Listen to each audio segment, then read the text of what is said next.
আসসালামু আলাইকুম এভরিওয়ান, আশা করি সবাই ভালো আছেন, লাইফে চিল করতেছেন। লাইফে চিল করেন, তবে তার পাশাপাশি পড়াশোনা করেন আর স্কিল ডেভেলপ করেন।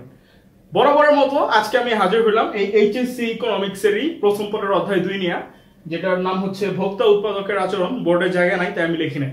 তো আজকে আমি যে বিষয়টা নিয়ে ছোট্ট একটা বিষয় নিয়ে আমি আলোচনা করবো, সেটা হচ্ছে চাহিদার সংকোচন ও চাহিদার সম্প্রসারণ। তো এটা এইচএসসি তে সম্ভবত নাই নাকি আছে আমার ঠিক খেয়াল নাই, তবে অনার্সে কিন্তু আছে এটা অবশ্যই মৌলিক দৃষ্টিকোণ অর্থনীতিতে। তাহলে দেখি কি বোঝায় চাহিদার সংকোচন ও সম্প্রসারণে। অনেক সময় একটা প্রশ্ন আসে যে চাহিদার পরিমাণের পরিবর্তন এবং চাহিদার পরিবর্তন, এই দুইটার হচ্ছে আলোচনা করতে, তো সেইটারই হচ্ছে পার্ট একটা চাহিদার সংকোচন ও সম্প্রসারণ। তাহলে আমরা প্রথমে এই টপিকটা বুঝতে হলে আমাদের বেশ কিছু এখানে বিষয় আমি বোর্ডে লিখে রেখেছি, সেটা আমাদেরকে একটু ধীরে ধীরে বুঝতে হবে। তবে আবারও বলে দিই, এইটা একটা স্ক্রিনশট নিয়ে নেন, না হলে একটা ছবি তুলে নেন। কি লিখছি আমি এখানে? অন্যান্য নির্ধারক স্থির থেকে দাম বাড়লে চাহিদার পরিমাণ কমে আর দাম কমলে চাহিদার পরিমাণ বাড়ে, একে চাহিদা বিধি বলে। আশা করি আমরা সবাই জানি। যারা জানি না, একবারে ফ্রেশ, তারা আমার গত ভিডিওটা দেখেন, সেটাতে কিন্তু এটা নিয়ে আলোচনা করা হয়েছে। তাহলে দাম বাড়ছে, চাহিদা কমছে, দাম কমছে, চাহিদা বাড়ছে, এটা হচ্ছে চাহিদা বিধি। তবে শর্তটা হচ্ছে অন্যান্য চাহিদা নির্ধারকগুলা স্থির থাকবে। এখন এখানে কি লিখছি আমি? চাহিদা কমলে বলা হয় চাহিদার সংকোচন, আর চাহিদা বাড়লে বলা হয় চাহিদার সম্প্রসারণ। আমি আবার বলি, অন্যান্য নির্ধারক স্থির থেকে দাম বাড়লে যদি চাহিদা কমে তাহলে সেটাকে বলা হয় চাহিদার সংকোচন, আর দাম কমলে যদি চাহিদা বাড়ে তাহলে সেটাকে বলা হয় চাহিদার সম্প্রসারণ। এখানে এটা হচ্ছে মূল কথা, মানে এই চাহিদার সংকোচন ও সম্প্রসারণের। এখন এখানে আমি আরো দুইটা লাইন লিখছি, সেটা হচ্ছে একই চাহিদা রেখার মধ্যে চাহিদার স্থান পরিবর্তন হয়। এই জিনিসটা আমি বুঝাবো একটা চাহিদা রেখা অঙ্কনের মাধ্যমে। শেষে কি লিখছি? এই পরিবর্তনকে চাহিদার পরিমাণের পরিবর্তনও বলা হয়। অর্থাৎ অন্যান্য চাহিদার নির্ধারক স্থির থেকে দাম বাড়লে চাহিদা কমবে, দাম কমলে চাহিদা বাড়বে।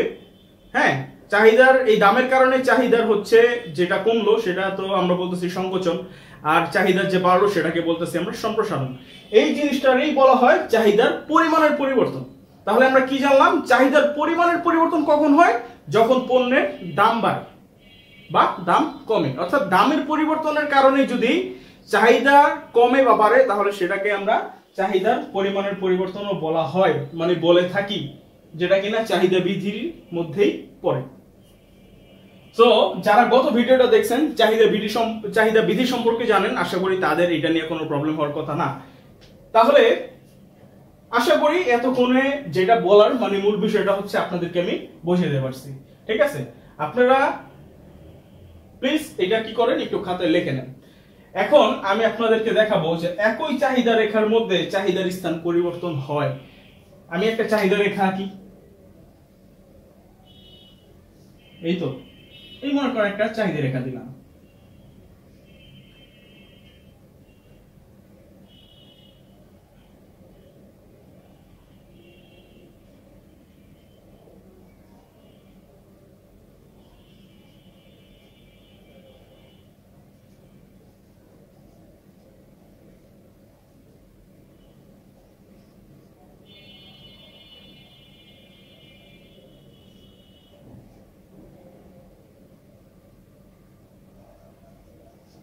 দেখেন, একটা চাহিদা রেখা আঁকলাম।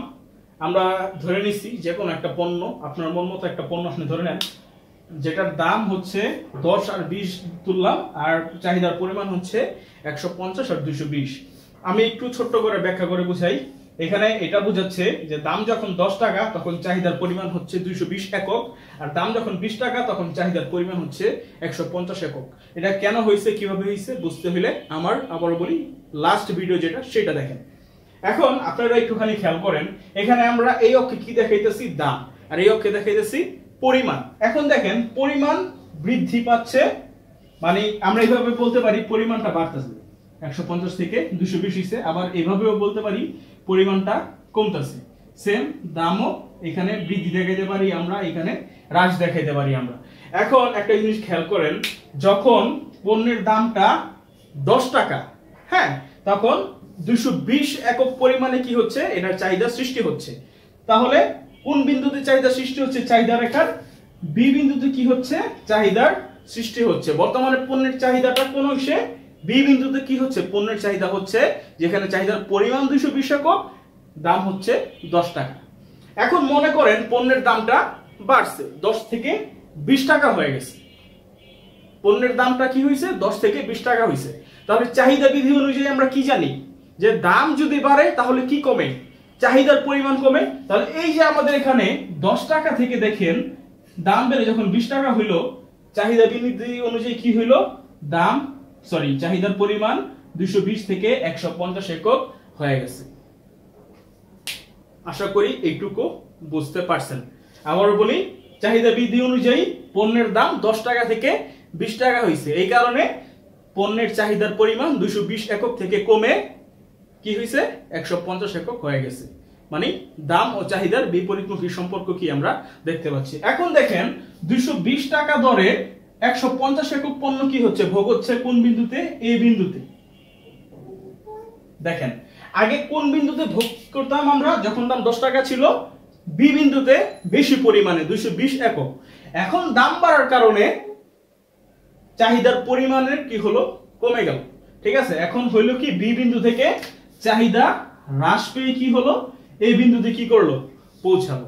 এই দেখেন বি বিন্দু থেকে চাহিদা হ্রাস পেয়ে এই বিন্দুতে পৌঁছাইছে। একই চাহিদা রেখার মধ্যে কি হইছে? চাহিদার কি হইছে? পরিমাণটা কি হইছে? চেঞ্জ হইছে। এটারে আমরা বলি চাহিদার সংকোচন।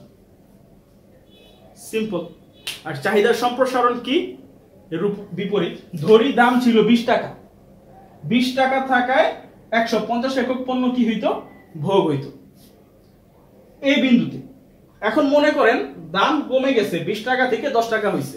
তাহলে চাহিদা বিধি অনুযায়ী আমরা কি জানি? দাম যদি কমে চাহিদার পরিমাণ কি হয়? বাড়ে। তাহলে চাহিদার পরিমাণ 150 থেকে 220 একক কি হইছে? বাড়ছে, যেটা কিনা এ বিন্দু থেকে চাহিদার পরিমাণ শিফট করছে বি বিন্দুতে। এইখানে আবার কি হইছে? চাহিদার পরিমাণ বাড়ছে। তাহলে এই যে দাম কমার কারণে চাহিদার পরিমাণ যে কি হইলো? বাড়লো, এই বিন্দু থেকে বি বিন্দুতে শিফট করলো একই চাহিদা রেখায়, সেটা আমরা বলবো চাহিদার সম্প্রসারণ। আর এই একই চাহিদা রেখার মধ্যে চাহিদার পরিমাণের পরিবর্তন মানে কি হচ্ছে? মানে দেখেন চাহিদা রেখা কিন্তু একটাই, কিন্তু চাহিদার কিসের পরিবর্তন হইতেছে? পরিমাণের পরিবর্তন হইতেছে। আবার বলি, একই পণ্য একই চাহিদা রেখায় কি হচ্ছে? চাহিদার পরিমাণের কি হইতেছে? পরিবর্তন হইতেছে দামের কারণে। তো এই হচ্ছে চাহিদার সংকোচন ও চাহিদার সম্প্রসারণ। যদি বুঝে থাকেন তাহলে এটা আমার জন্য অনেক বড় একটা পাওয়া। আর যদি না বুঝেন কমেন্ট করেন, বা একটা ইমেল দেওয়া আছে, ইমেইলে হচ্ছে একটা মেইল করেন, আমি যথাসম্ভব চেষ্টা করব আপনাদেরকে সাহায্য করার। আর আবার বলি, এইটা হচ্ছে আপনারা এখন এইটা সহ একটা স্ক্রিনশট তুলে নেন। আশা করি আরো সহজে ভালোভাবে যখন নিজে পড়বেন, নিজের হাতের কাছে থাকা বই দিয়ে আরো ভালোভাবে বুঝবেন।